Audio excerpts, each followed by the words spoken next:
Hello, good afternoon. This is Shaughan Seymour of London Books. It's going to go on a bit of a ramble around an area called Little Venice. We're standing in a very wide avenue with some rather grand white houses covered in stucco. And the area became developed in the 19th century. One factor was a canal that had been constructed from here down to the City of London, and houses built on the canal side using the classical style, which we think that Robert Browning, the great romantic poet who lived here, to call it Little Venice. He saw the juxtaposition of classical architecture reflected in the water. That, I'm afraid, is the closest resemblance to Venice we will get to this afternoon. I can't promise you gondolas or vaporettos, but there'll be a pizzeria towards the end, so something vaguely Italian. Now, just before we're standing at Warwick Avenue Underground Station, and that was opened in 1915, and the next end of the Bakerloo line. But just down here, there's a curious reminder of an earlier form of transport. You can see this little green house in front here with its oak shingles on the roof called shanks, and there's a black railing around the centre where they used to tie up horses. This is a cabman shelter. If you wind yourself back to the Sherlock Holmes stories of the 1890s, and there's Holmes and Watson in the cab, they're sheltered, and outside is the guy driving the vehicle. And these cabmen couldn't get any kind of shelter anywhere, and they spent most of their spare time in the pub. So Lord Shaftesbury, the great philanthropist, started the Cabman Shelter Fund. But 100 of these around central London, and there were just 13 left. And inside is a small kitchen and a table, and taxi drivers still use these as a little refuge. They go in there and have a good gossip and have a cup of tea. The old rules here are still as they were in the 1890s. No card games are permitted, no gambling allowed, no alcohol may be consumed inside. It also states at the bottom of the rule book, no driver must be without trousers. Interesting rule. Now, London taxi drivers, there are 27,500 of them. And they drive the black cabs like that one over there, licensed by the Metropolitan Police. Now, a London cabbie is unique. In fact, he or she is different from any other human being in the world, bar one. Why should this be, I hear you cry? Well, it takes about 3.5 years to learn the streets of London, doing an exercise called the knowledge, whereby the putative driver has to learn 320 different routes on a motor scooter with a little map in front. You must know the locations off by heart of hotels, gentlemen's clubs, railway stations, libraries, swimming pools. As a result of this, the brain of a London cabbie is larger than anyone else's. It's the part of your brain called the hippocampus, to do with memory and spatial awareness. And they found this out after autopsies and neural scans. The rest of the brain is not developed at all. It's just the large lump in the middle, and front parts of vacuum for the very curious opinions about football. I'm sure you've experienced this, but in actual fact, the only other human being on the same level as the London cabbie is a chess grandmaster. So there you have it. Chess grandmasters, London taxi drivers, exactly the same kind of brain. Okay, let's do a bit of name dropping around the corner. So you've got a terrace of houses in front of you with classical columns, and just to the left of the front door there's a blue plaque, and this commemorates Sir Ambrose Fleming. He was a scientist. He invented the thermionic diode, which I'm sure you're all aware is the earliest form of radio aerial. Remember the old radio set had to wait till it warmed up before the radio signals could be received by it. He also gave us a law of electrical motion called the right-hand principle.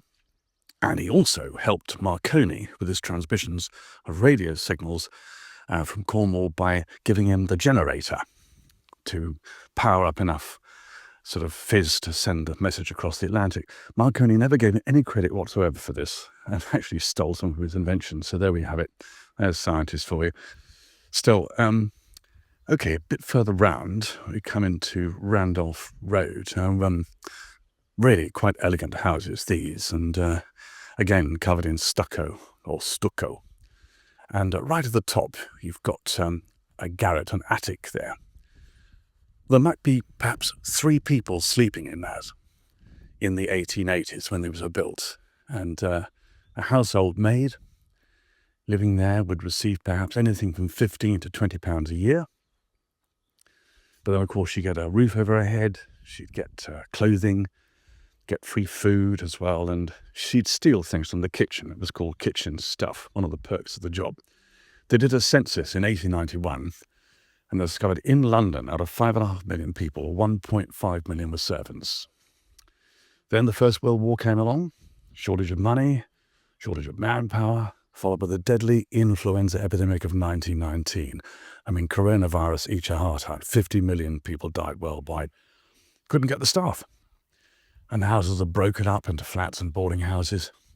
The great poet, the English poet, John Betjeman, wrote this about the area. He said, "Where through those streets to Whiteley's once the carriages would pass, wherever weeping Paddington was safely middle class, that silent land of stable smells, high walls and flowering trees is now wreck-rented into flats for busy refugees." Very much a refugees area. And some of these weren't just refugees boarding houses, but houses of ill repute. Brothels, bordellos. And the streets were not called Randolph originally, they were called Portsdown. Known as the Portsdown Estates, had Portsdown Road, Portsdown Avenue, Portsdown Crescent. So the locals asked how the names changed and would say, can we change them to Randolph? Randolph was a bishop of London, so originally was church land. So Randolph Road, Randolph Avenue, Randolph Crescent, didn't alter the trade one bit. You want a good time, number 16, Randy Road, Randy Avenue, Randy Crescent. This became the Randy area of West London. You know, things are much more respectable these days, but a gentleman wrote a poem about this. He was a member of the Bloomsbury Group. So the Bloomsbury Group, those not aware if they were a group of artists, writers, intellectuals, all of whom were having affairs with each other. Very complicated lot. Somebody once said the Bloomsbury Group were a circle who lived in squares and loved in triangles. But anyway, this chap, William Plumer, wrote this poem. It's about this area. It's about a Frenchwoman walking around the streets. It has to be French because, of course, French then is naughty and sexy and sophisticated. And it goes like this. Who strolls so late for mugs of 8 in the mists of Maida Vale, sauntering past her stucco gate, fallen but hardly frail? You can safely bet that it's French Lisette, the pearl of Portsdown Square. On the game she has made her name, and rather more than her share. Eyes are blue, and her eyelids too, and her smile's by no means cryptic, and her perms as firm as if waved with glue, and she applies an orange lipstick. An orange red is her perky head, under a hat like a tiny pie. A pie on a tart, it must be said, redundant, but oh, how spry. From the Arctic tundra to snuggle under her chin a white fox was conveyed, and with winks and leerings and Woolworth earrings she's all set up for her trade. Ooh, but who comes here? Replete with beer, a quinquagenarian clerk. In search of life he has left the wife and the kiddies at Tufnell Park. Dear sir, beware, for sex is a snare, and all is not true that allures. Good sir, come off it, she means to profit from this little weakness of yours. Oh, too late for alarm. Exotic charm has caught in his gills like a gaff. He goes to his fate with a hypnotized gait, with a slave of her silvery laugh. Of the old technique one need hardly speak, but oh, in the quest for romance, 'tis folly abounding at a strange surrounding to be divorced from one's pants. And that's the clean version. Now, if you wandered around here in 1960, you would have seen a Rolls Royce down there at Clarendon Gardens at number 31. That would have been the Rolls Royce belonging to Mark Bolan, the glam rocker from T-Rex, died in a road accident. Round the corner was Dave Stewart's mum. He'd said him in his recording. On the other side of the square was Annie Lennox, and she moved out, and Bjork, the Icelandic lady, moved in. Lulu, 1960s star, still around on Bomphill Road. Noel Gallagher, one of the grumpy Oasis pair, and Paul Weller of the Jam. So very much the rock musician area. Very close to Abbey Road Studios, where the Beatles recorded, and BBC Maida Vale, where Kylie sang at a concert a few years ago. So if I spot one of these, I shall say celebrity alert and point. Now, we're coming up the Randy Road towards the water. Well, we're now at the top of Randolph Road, and you can see a whole load of boats along here. This is the start of the Regent's Canal. opened in 1820, providing a direct link between Birmingham, where everything was made, right down to the docks of London. And it's quite expensive mooring up your boat here because it's a private arrangement and you had to pay for electricity and water and stuff like that. But people use these as their pied à terre, or pied à eau, if they work in the West End or something. So lawyers, doctors, bankers have these as a London crash pad. Now, a bit further up down Blomfield Road, it's another Bishop of London, by the way, Blomfield. That's a house owned by Larry Mullen, drummer from U2. And round the corner is Kelly Osborne, the youngest member of the curiously dysfunctional family whose father became an amateur pharmaceutical expert for some years. And it's run up with a hairdresser, I believe, which is all very exciting. In the same area was John Inman. Now, John Inman was the actor named Mr. Humphreys in Are You Being So? Great comic actor. And on the other side of the canal was Arthur Lowe of Dad's Army. And beside the church was Michael Bond. Now, Michael Bond created Paddington Bear, our local mascot. And they filmed Paddington Bear 1 and 2 in the area. Also, A Fish Called Wanda and Finding Your Feet, about people having a second chance in life with Imelda Staunton. So, very filmic kind of area. On the other side, Edward Fox, film and theatre actor. His daughter Amelia Fox, a silent witness. His nephew Lawrence Fox of Lewis. By the bridge, that's where David Gilmour of Pink Floyd had a house. And he sold the house several years ago, and all the money went straight to Crisis, the homeless charity, bought by Earl Spencer, Princess Diana's brother.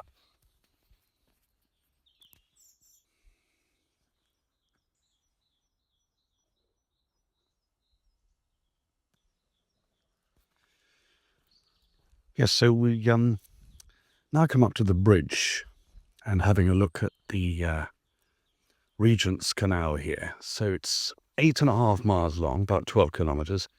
Heading east, it goes through Regent's Park Zoo, part of the aviary there. Then comes to Camden Town.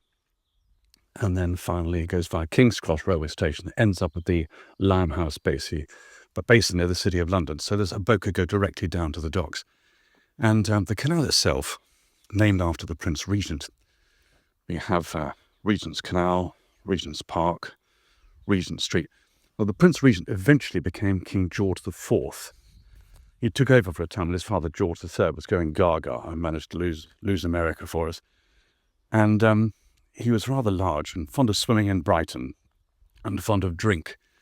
And the poet Charles Lamb wrote this small Regency street rap about him. He said, "Not a fatter fish than he flounders round the polar seas. See his blubbers at his gills, what a world of drink he swills. Every fish of generous kind shrinks away or scuds behind, but about his presence keep all the monsters of the deep. By his bulk, by his size, by his oily qualities, this or else my eyesight fails. This should be a Prince of Wales." So the canal was opened in 1820, and the engineer behind it, Mr. James Morgan, did a pretty good job, but he did not provide a towpath through the tunnels. Now, this tunnel in front is 250 metres long, about 275 yards, the Maida Tunnel after Maida Vale, and boats were drawn by horses originally with a long rope on the towpath, so you'd had to unfasten the horse. A young boy would walk it over the roof of the tunnel, and the skipper and his mate would lie down on the boat on collapsible platforms called wings and place their boots against the tunnel wall and push the boat through. It was called legging it. Now, if you're trying to leg through something like 30 tons, a lot of hard work.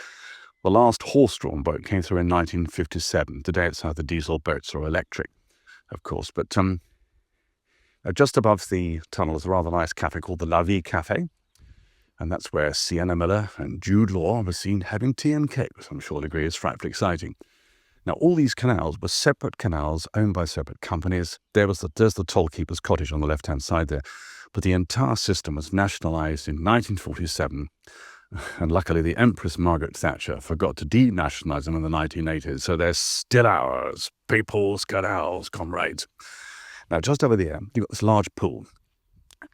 The pool of Little Venice, and this was opened in 1801. So originally boats had come from Birmingham, from Manchester, Liverpool, Sheffield and offload. They extended it much later, a bit further down to the City of London.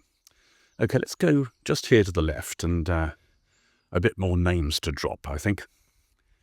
Actually, talking about the canal system, it's about 4,000 kilometres. That's about 2,500 miles, and it's all leisure and pleasure these days, hardly any commercial boats. 50,000 boats on the system in all, and some where people live on board. They're called the liverboards, and directly opposite, you've got a blue boat called the Little Venice, and it was converted by a guy called Dennis. And Dennis worked for Cunard and P&O. He was set up cabaret stages for artists and musicians, comedians, all the lights and microphones, and had all these photographs of people he worked with in the boat. And I was admiring this gallery, and I said, "That's very good, Dennis." He said, "Yeah, I've had a lot of people I've worked with, yeah. I've had a lot of people on this boat as well. I had that Mick Jagger on once." I said, "Really?" "Yeah, brought this singer with him, American, very polite. God, what was his name? Hang on a minute. Matt Dillon? I thought about Bob. Oh, that's right, Bob. Didn't know who he was. I got Bob Dylan on the boat. Didn't know who he was. He seemed very polite. I liked him. Didn't like Mick Jagger very much. He made a complete home there. A wonderful, cosy saloon with a stove in it, washing machine, tumble dryer, the full works." Now there's a very different artistic figure just here. You can see a blue plate to John Masefield. John Masefield, poet laureate of the 20th century, and he wrote the immortal lines, "I must go down to the sea again, to the lonely sea and sky. All I ask is a tall ship and a star to steer her by. The wheels kick and the wind's song and the white sails shaking and a grey mist on the sea's face and a grey dawn breaking." Now, as a young boy, he'd been on the tall sailing ships going around Cape Horn right up to San Francisco.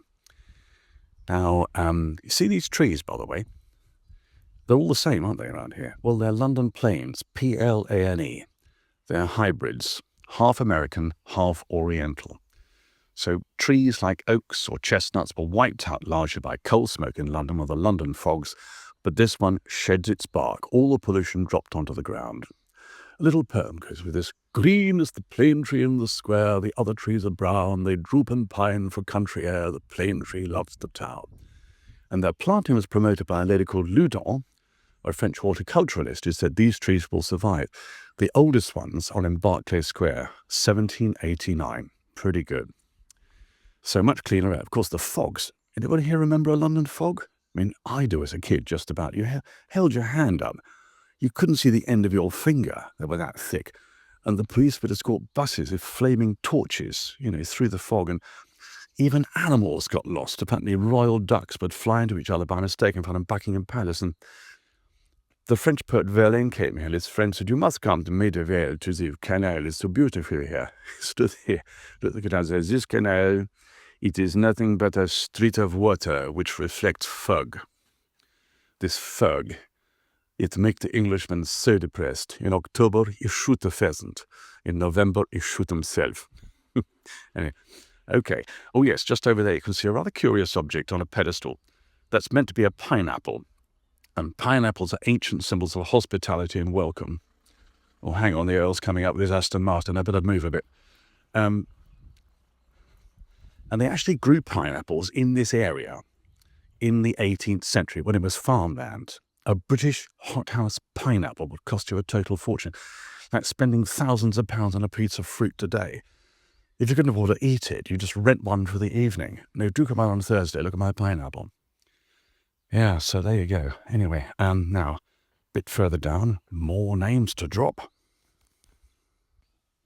Now, this house is quite impressive. This is one of the earliest of the houses, and you can see the Italian influence very clearly.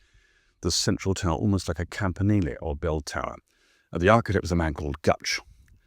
And according to a local priest, it's one of the many houses used in London by Lily Langtry. Now, Lily Langtry was a megastar of the 1880s and 1890s, the kind of the Katie Price of her day kind of thing. She was born in Jersey, Emily Le Breton, known as the Jersey Lily, very attractive girl, fantastic complexion. And she married a man called Langtry, who was alcoholic and hopeless. The marriage collapsed. And she had affairs with all sorts of people, prominent people, including the Prince of Wales. She was known in her day as one of the great horizontal, the Les Grandes Horizontales. Scored a hit in America, close friend of Oscar Wilde. And when he died, he was exiled to Paris, where he died. After his death, at a dinner party, he had a special chair covered in flowers for the absent guest of honour. People said, "Why are you interested in Oscar, Lily? He was only interested in boys." She said, "You don't understand." He said, "Oscar was extremely versatile." So what they get up to, I don't know. But in honour of her, I think I'd sing a short burst of a music hall song at no extra charge to you. This is 1890s, about gentlemen who spent their money on actresses, and they end up bankrupt. It was at the pantomime sweet Mabel and I did meet. She was in the ballet front row, and I in a 5-shilling seat. She was dressed like a dicky bird, beautiful wings she had on. Figure divine, wished you were mine, on her I was totally gone. Oh, she was a dear little dicky bird, chip, chip, chip, she went. Sweetly she sang to me, till all my money was spent. Then she went off song, we parted on fighting terms. She was one of the early birds, and I was one of the worms. Boom, boom. Now, the house here was on the market, we're talking 24 years ago, at, I think it was 4.5 million then. That was 24 years ago. It's got parking for 5 cars. It's got a sauna, a swimming pool, God knows how many bathrooms and bedrooms. The present owner, I don't know, the previous one was Michael Flatley. Now, Michael Flatley, the Chicagoan Irishman with the electric tan and flying heels, created Riverdance and Lord of the Dance, going all the way around the world. And he's retired from dancing now because...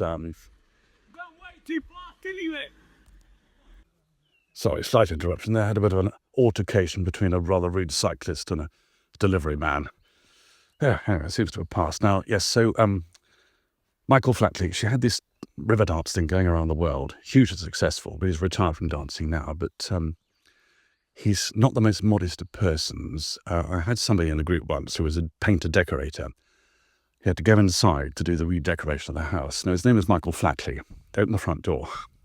The stair carpet had the initials MF, MF, MF going all the way to the bedroom. All the pictures were of him, just in case you forgot who he was, I suppose. And the only portrait in the bedroom was his mother. So Sigmund Freud, eat your heart out on that one. Okay, we're going down the street now. We're heading towards Paddington Green. And Paddington Green arguably is the most ancient part of this area. Its history, in fact, goes back to 607. And we think it's a name from a Saxon chieftain called Padda. This was known as Padda's Ton. Ton means a farm or settlement, so Brighthelm's Ton became Brighton and Padda's Ton became Paddington.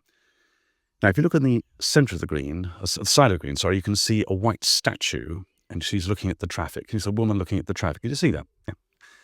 That's Sarah Siddons. That's the first statue to be erected in this country, a woman who did not come from a royal family.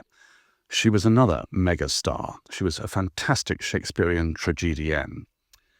And it was here that her funeral was held at St. Mary's Church, just over there to the right. And she's buried in the large grave. You can just see her grave up there, which is one surrounded by black railings. And she was somebody who made acting for her time particularly realistic. She lived the part. I mean, she wouldn't go on stage and flap her fan about and display her décolletage. She really lived it. Her great trick was doing Lady Macbeth.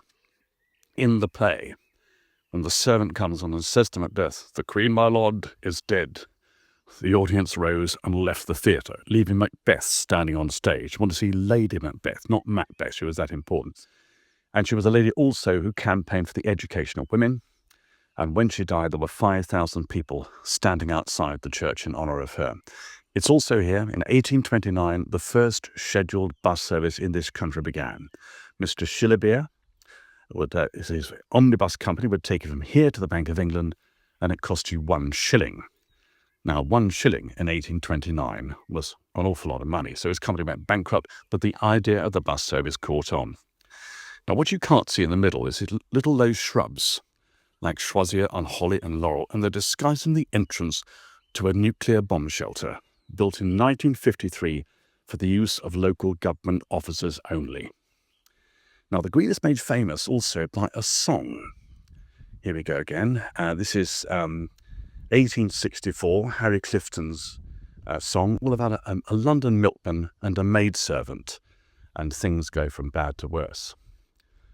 I'm a broken-hearted milkman, in grief I'm arrayed, for keeping the company of a young servant maid, who lived on board wages, their house to keep clean, in a gentleman's family near Paddington Green.